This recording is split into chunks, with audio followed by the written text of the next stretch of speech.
在信息爆炸的每一天，你是不是也经常觉得精神被掏空了？我们被算法的推送追着跑，被 KPI 压在胸口喘不过气，连本该休息的时间都在焦虑怎么变得更好。你试过心理学书籍，试过冥想课程，想找回内心的平静，可结果呢？治标不治本，问题出在哪里？因为你的认知维度被锁死了。你一直在那个极其有限的三维空间里，用世俗逻辑去寻找人生终极痛苦的答案。这就像在二维图纸上建一座三维高楼，从底层逻辑上讲就行不通。所以想要找到答案，唯一的出路就是拔高自己的维度。今天要聊的这本书，就像一部强行拉升你思维视角的思想电梯，它会彻底打破你的认知局限，带你来一次高维度的精神觉醒。它就是被称为经中之王的《法华经》。在正式进入这场堪比科幻巨制的宏大叙事之前，我得先抛出一个巨大的悬念。熟悉历史或者对佛教有点了解的朋友可能知道，佛陀释迦牟尼在菩提树下觉悟后，讲经说法整整49年。可这49年里头，前40年他讲的所有内容，在最后8年里被他自己亲口推翻了。你没听错，一位被无数人敬仰的觉者，竟然隐瞒了最核心的宇宙真相长达40年之久。直到他生命的最后8年，他才能在灵鹫山顶对着全宇宙的生命宣告这部《法华经》。他到底在等什么？他前40年为什么要撒一个长达半个世纪的善意谎言？这部被古人视为绝对机密，一直不轻易传人的《法华经》里，究竟藏着怎样颠覆三观的终极答案？准备好了吗？深呼吸，我们正式发车。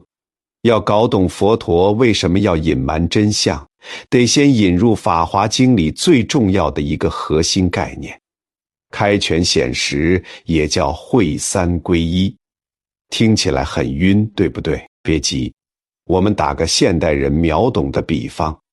假设有一位绝顶聪明的教育家，他接手了一所学校，学校里面什么学生都有，有的天资极差，有的中规中矩，还有极少数天才。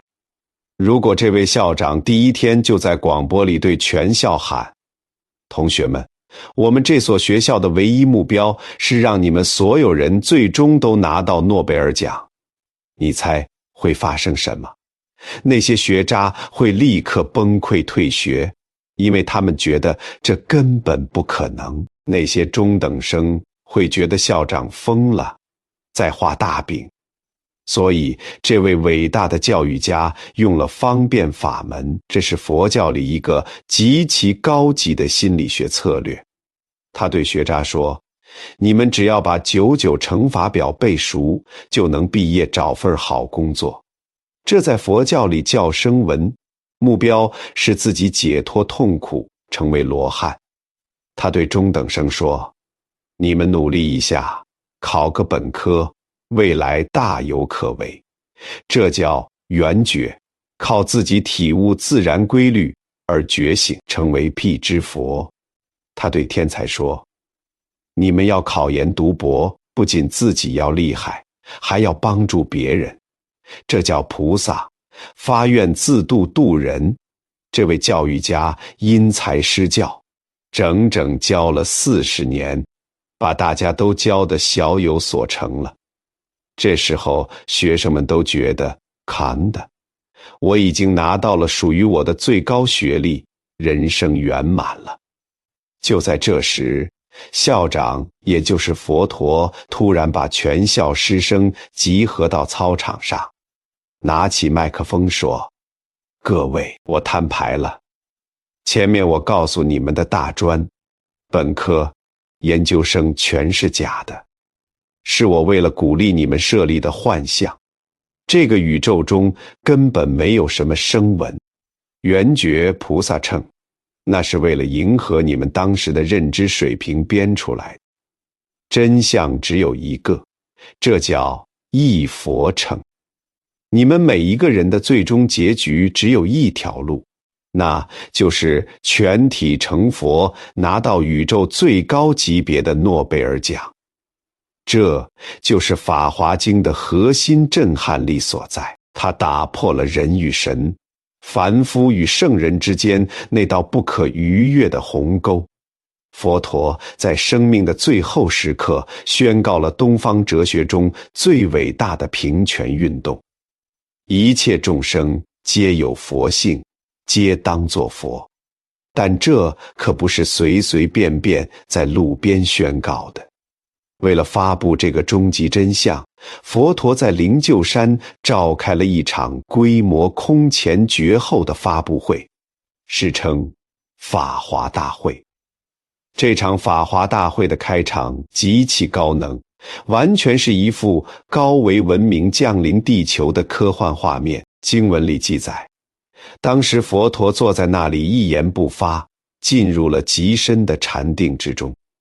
突然，天上开始下起了绚丽的花雨，紧接着大地发生了6种震动。最震撼的来了，佛陀的眉间突然射出一道耀眼的光芒，这道光芒穿透了东方的18000个世界。瞬间，现场的所有人都顺着这道光看到了其他平行宇宙里的景象。他们看到了其他世界里的生命在轮回，看到了其他维度的佛在讲法，看到了无数个平行时空在眼前折叠展开。现场的弟子们全看傻了。大弟子弥勒菩萨赶紧跑去问号称智慧第一的文殊菩萨，这到底是怎么回事？这特效也太夸张了吧。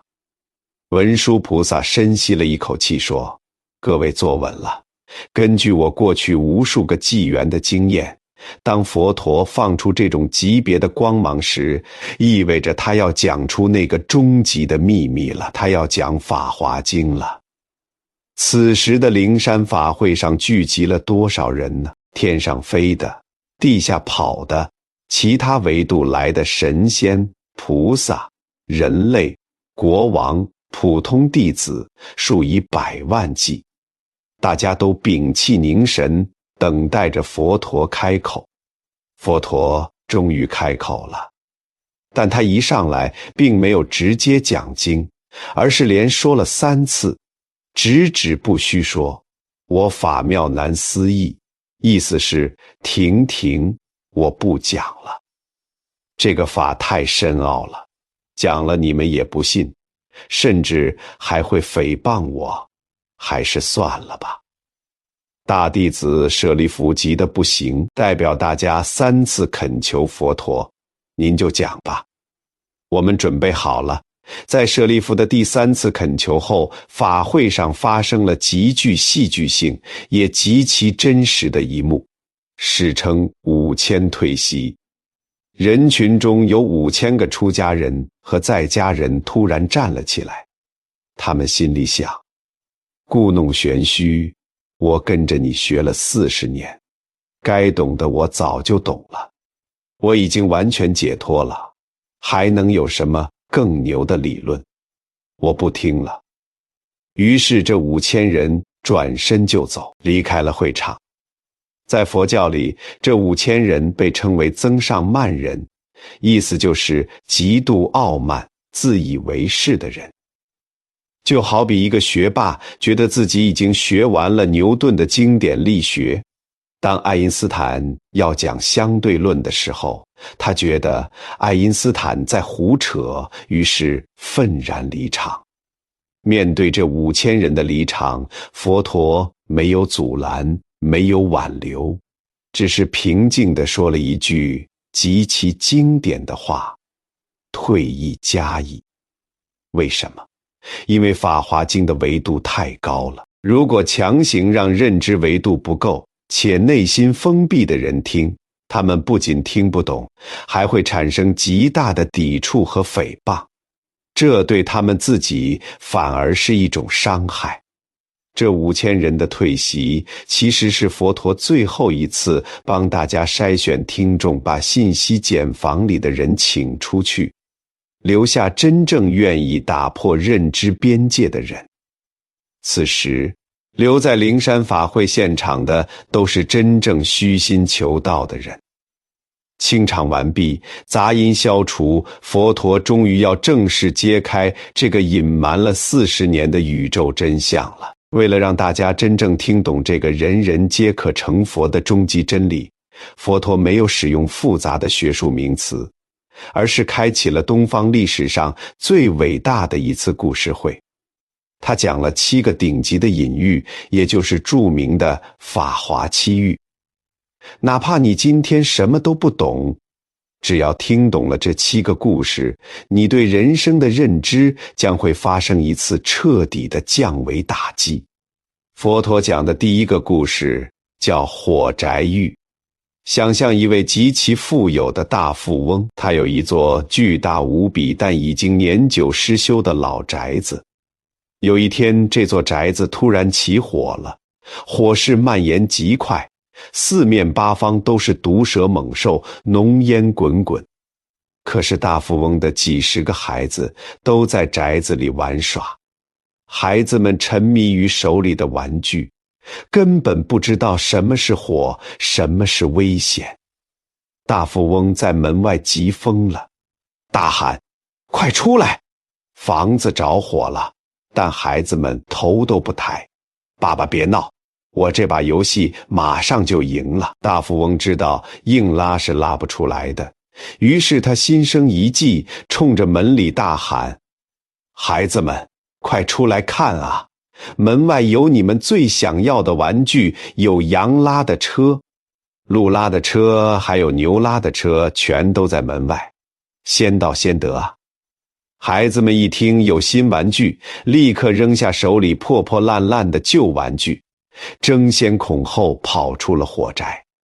当他们安全跑到空地上，向父亲讨要羊车、鹿车、牛车的时候，大富翁笑了。他没有给孩子们这些小车，而是直接给了每一个孩子一辆极其豪华，由超级巨大的大白牛拉着镶满7宝的大白牛车。朋友们，这个故事是不是极其眼熟？这座燃烧的房子就是我们所处的3界，充满焦虑、欲望、生老病死的现实世界。那场火就是我们的贪婪、愤怒和愚痴。我们在干嘛？我们就是那些在火宅里打游戏的孩子。我们沉迷于短暂的多巴胺，沉迷于消费主义给我们制造的各种玩具、名牌、包包、豪车、职位、网络上的点赞。我们为了这些东西争得头破血流，完全没有意识到生命本身的流逝和精神世界的崩塌。佛陀就是那个父亲，他为了骗我们走出内耗和痛苦，设立了羊车、鹿车、牛车。当我们真的放下了世俗的执念，走出了火宅，佛陀最终给我们的是一辆大白牛车，那唯一的宇宙真相，一佛成，彻底的觉醒与自由。如果说火宅喻讲的是我们的欲望，那么第2个穷子喻则精准地击中了现代人最深层的心理痛点——自卑与自我设限。故事是这样的，有一个年轻人从小离家出走，在外流浪了50年，成了一个又老又穷的流浪汉。为了讨口饭吃，他偶然走到了一座极其豪华的庄园门前。庄园的主人正是他那个寻找了他几十年的父亲。父亲现在已经富可敌国了。父亲坐在大堂里，一眼就认出了门外的流浪汉是自己的亲生儿子。他激动万分，立刻派保镖去把儿子抓回来。结果你猜怎么着？流浪汉儿子看到几个黑衣壮汉冲向自己，吓得当场休克了。他心想，完了，我就是个要饭的，他们肯定是要抓我去杀头。父亲一看，心痛极了。他明白儿子的内心已经被50年的流浪生活彻底摧残了，他根本不敢相信自己配得上这样的财富。于是父亲改变了策略，他放走了儿子，然后派了2个穿着破烂的人去跟儿子套近乎。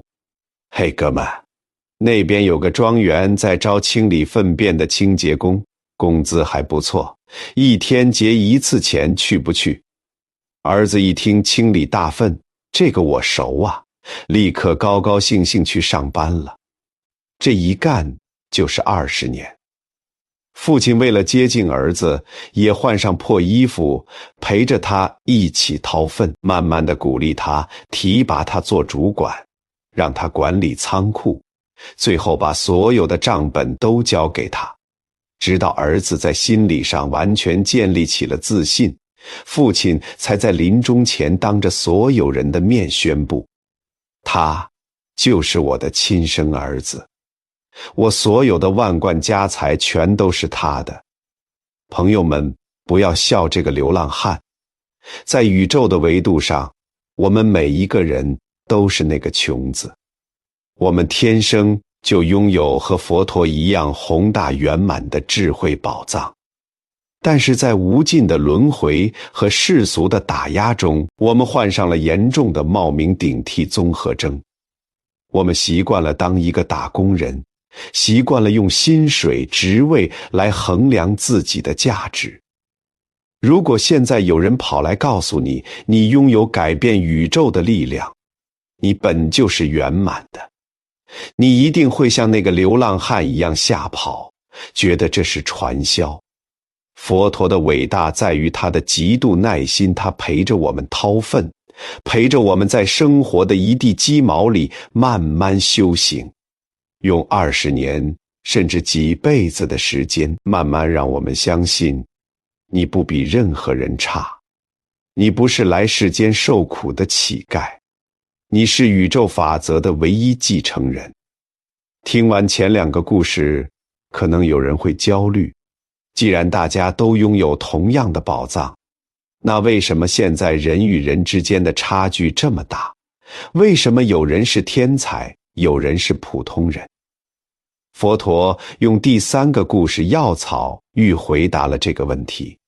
他说，佛法就像天上的云，下起了一场大雨。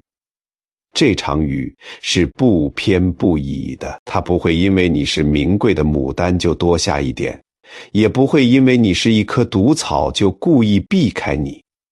地上的植物呢，有小药草，有中药草，有大树，它们吸收雨水的量完全不同，小草吸一口就饱了，大树可以吸收成百上千吨的水。这说明什么？宇宙的真理是平等的，但众生的根基是有差异的。这给了我们现代人一个极大的心理安慰，拒绝精神内耗，停止盲目比较。如果你现阶段的能量只能做一株小草，那就做一株快乐的小草，享受属于你的那份雨水，不要去嫉妒大树的繁茂。佛陀不会强求一株小草瞬间长成大树，他只希望你在这个阶段得到属于你的滋润。万物并育而不相害，这就是最高的慈悲。药草欲告诉我们要接纳自己的现状，停止与他人的盲目比较。但是即使我们不再和别人比，在漫长的人生道路上，我们依然会感到疲惫。当我们为了追求那个终极的圆满，走得精疲力尽，甚至想要躺平放弃的时候，该怎么办？佛陀紧接着讲了第4个故事，化成玉。他完美解答了现代年轻人的倦怠危机，有一群人要去500由旬之外寻找终极宝藏，路途太远太苦了，走了一半大家崩溃了，说不行了，太累了，我要回家，我不想努力了。他们的向导知道，如果现在放弃，就前功尽弃了。于是他在前方300由旬的地方，用魔法变化出了一座无比繁华的城市。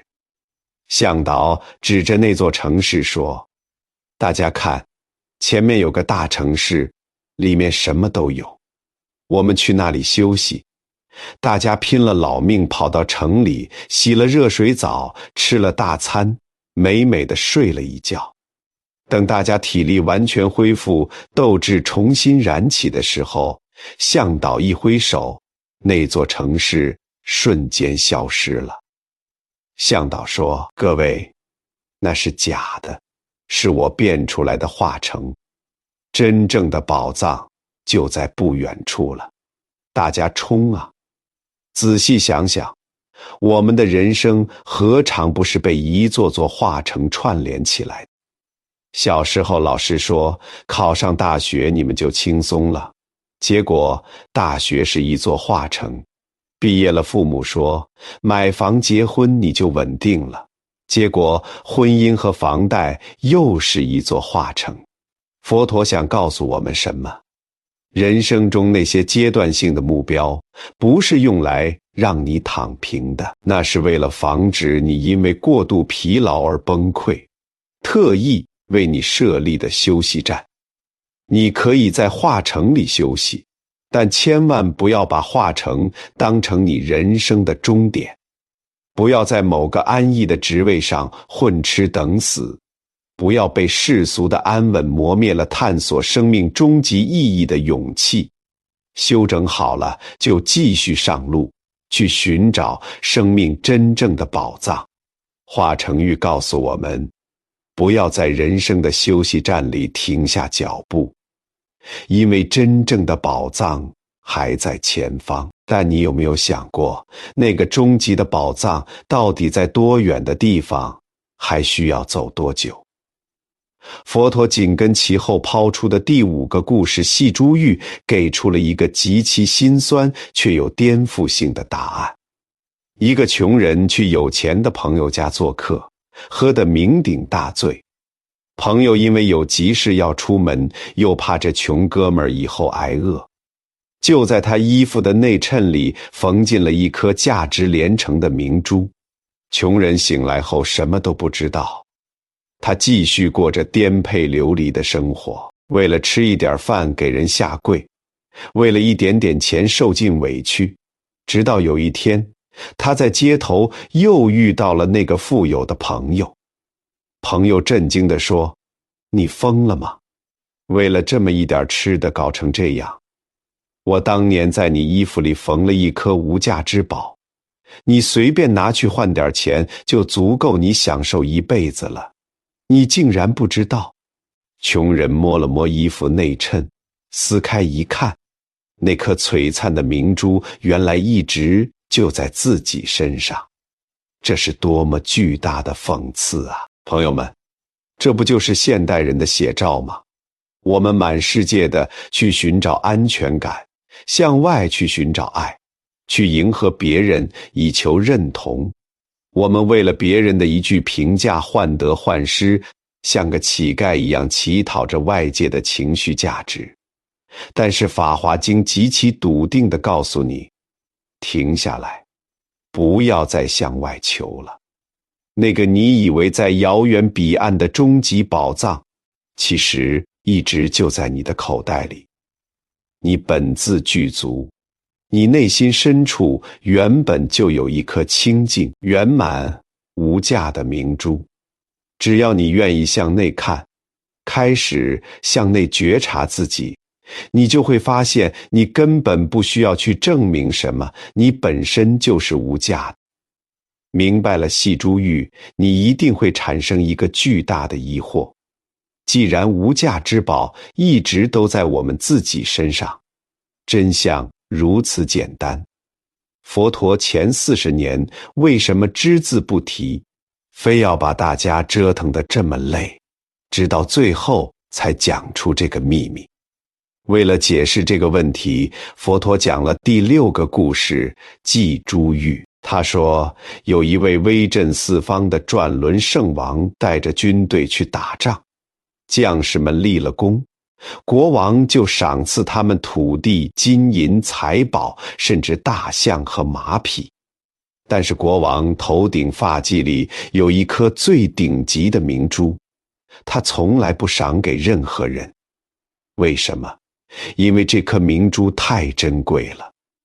如果轻易赏给没有立下绝世大功的人，不仅其他人不服，得到明珠的人也根本守不住，甚至会招来杀身之祸。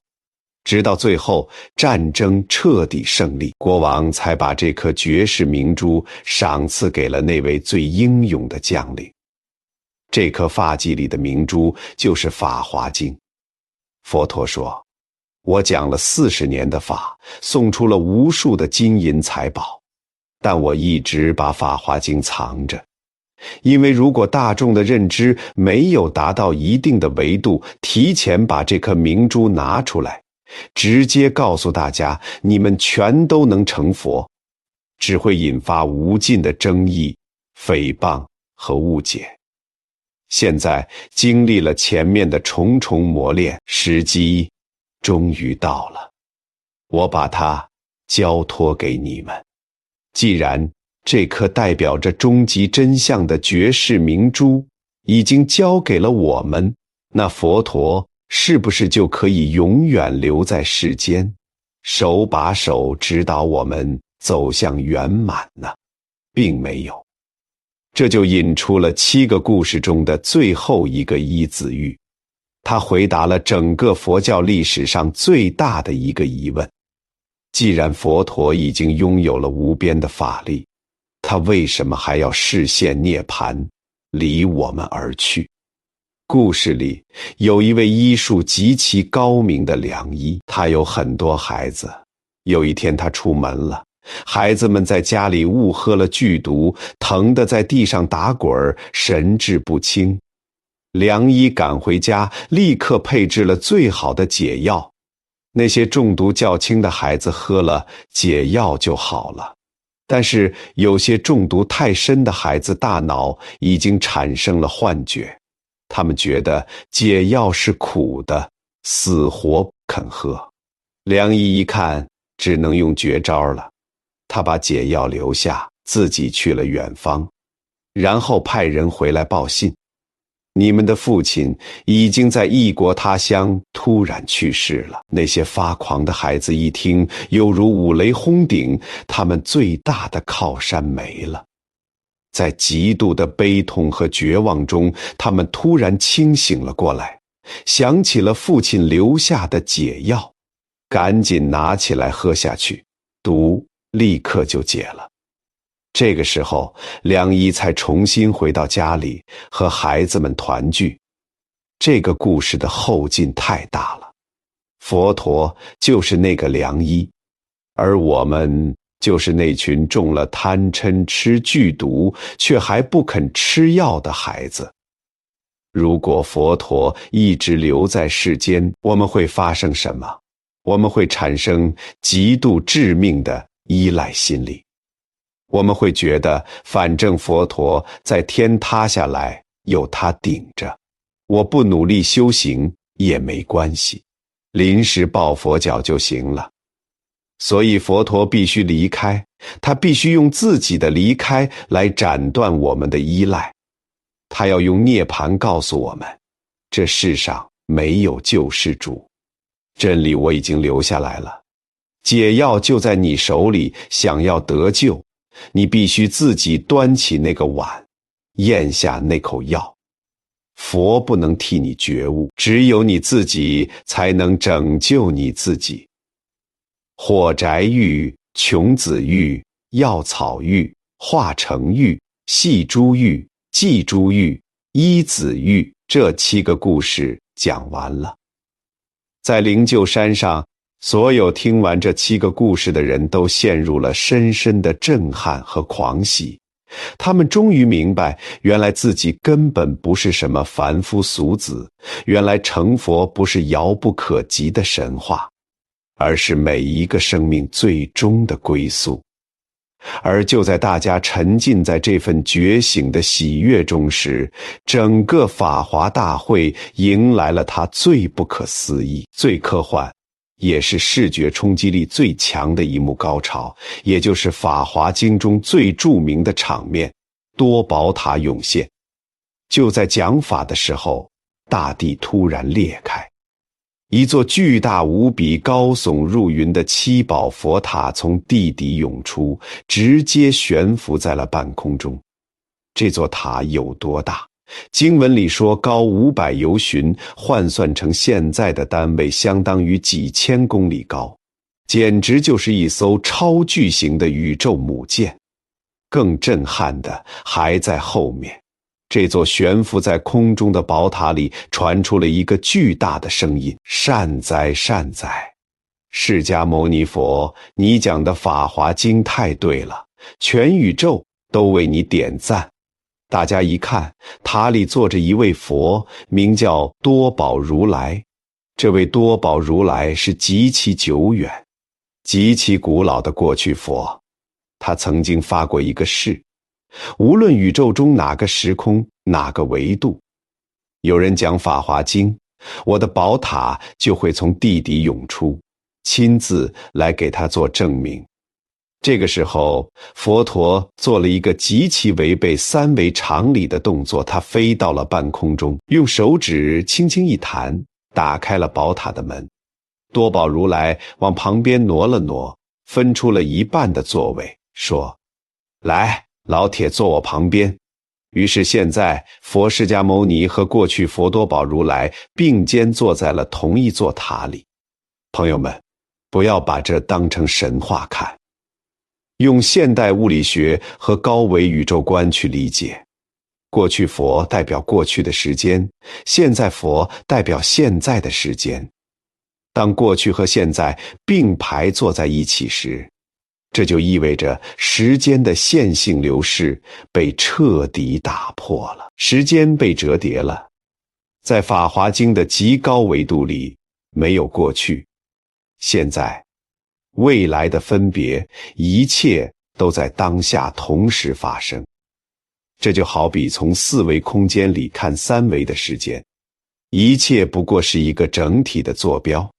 就在大家被这个高维奇观震惊得合不拢嘴时，佛陀又抛出了3颗重磅炸弹，直接击碎了人类社会的偏见与歧视。第一颗炸弹，提婆达多成佛。如果佛教里有一个伏地魔级别的终极大反派，那就是提婆达多。他多次暗杀佛陀，推石头砸伤佛陀，甚至分裂僧团，可以说是坏事做尽。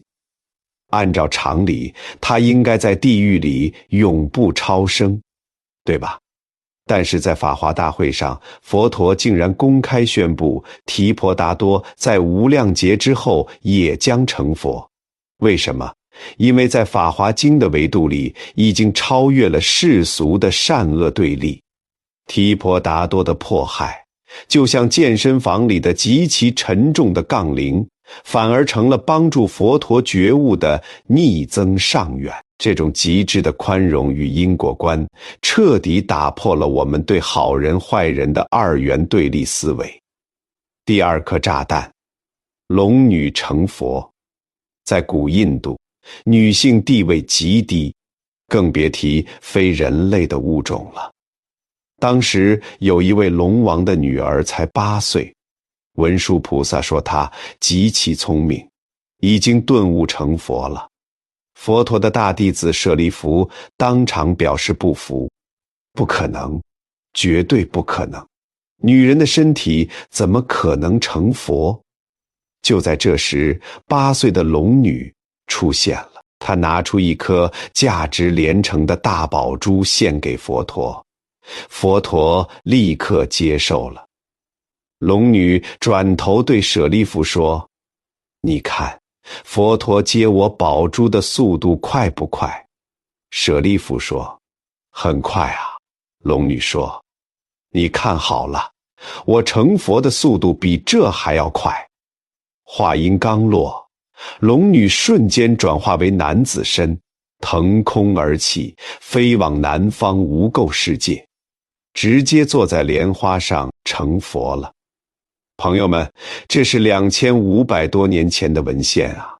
在那个男权至上的时代，法华经用一个8岁小女孩瞬间成佛的故事，极其硬核地粉碎了性别歧视、年龄歧视和物种歧视。这是东方历史上最震撼的一次平权宣言。第3颗炸弹，常不轻菩萨。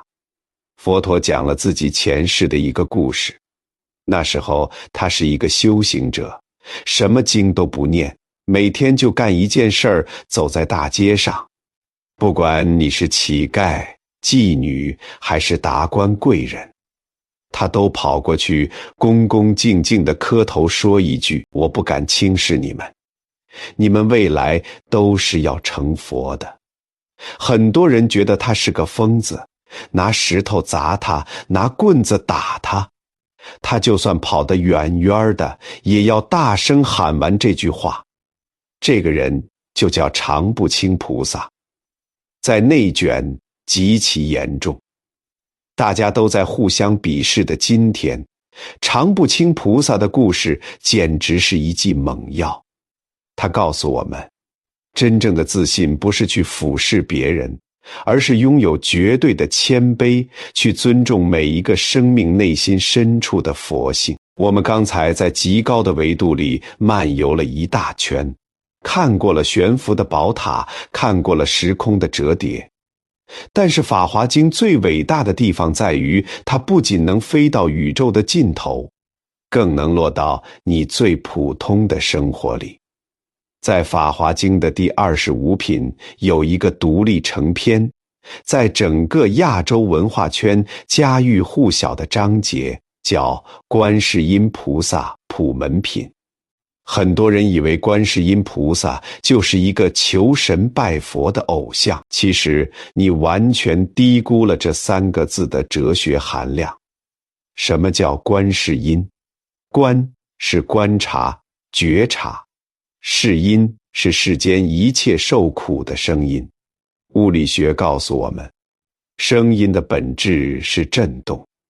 观世音就是用极度敏锐的悲悯之心去捕捉、去共振这个世界上每一个痛苦的频率。普门品里有一句极其著名的话：千处祈求千处应，苦海常作渡人舟。翻译一下就是，只要有人诚心求救，我就会来帮助。我愿在苦海中一直当那条渡人的船。作为一个现代人，我们应该怎么去理解这种日常的奇迹呢？如果仅仅停留在我遇到困难，菩萨来救我的层面，那就还是把希望寄托在外界。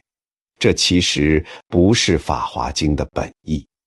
真正的普门品精神是告诉你，你不光要求观世音，你还要成为观世音。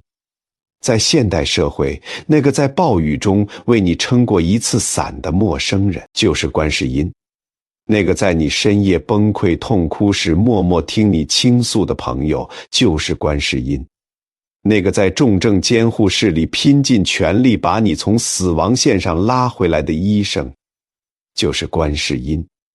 观世音不是某一个具体的神仙，它是宇宙中一种名为慈悲的振动频率。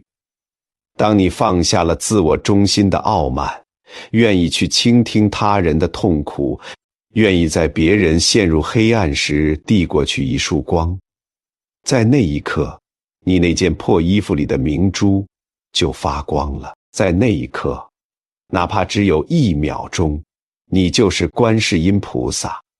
讲到这里，这期内容就要接近尾声了。从最初那个燃烧的火宅，到流浪了50年的穷子，从瞬间成佛的龙女，到永远不轻视别人的那个傻子。佛陀用了生命的最后8年，费尽心机，只是为了告诉你一个极其简单却又极其难以相信的真相：不要再向外求索了，不要再自我设限了，你本身就是圆满的。你的焦虑是因为你把自己当成了火宅里的矾子，你的自卑是因为你把自己当成了乞丐。但是只要你愿意觉醒，你随时可以坐上那辆大白牛车，你随时可以摸到衣服里那颗无价的明珠。在今天这个极其内卷、充满不确定性的时代，《法华经》就像是一场跨越了2500年的时空对谈。它没有教给你任何成功学的方法，它只是极其温柔地把你的灵魂拔高到了宇宙的维度，让你看看这片浩瀚的星空，让你看过星空之后，再低头看眼前的烦恼。你会发现，那不过是画城里的一个幻梦罢了。朋友们，这期关于《法华经》的视频文案写了将近1万字，查阅了大量资料，可以说掏空了我的心血。如果你在这个安静的时刻恰好听到了这里，那说明我们之间有着极深的缘分。若是你觉得这期内容确实像一阵清风，吹散了你心里的一点点焦虑，为你带来了一丝内心的平静，我希望你能把受用或者本自具足4个字打在公屏上，这就是对我最大的鼓励。也请不要吝啬你的关注和一键3连，把它放进你的收藏夹。当你在未来的某个深夜再次感到迷茫、自卑，快要撑不下去的时候，翻出来再听一遍。这颗藏在你衣服内衬里的无价明珠，随时准备着为你绽放光芒。愿屏幕前的你，在喧嚣的世界里，早日坐上属于你的大白牛车，不再向外攀求，轻装上阵。一切众生皆当作佛。我是读书君，感谢你的聆听。我们下一本古籍再见。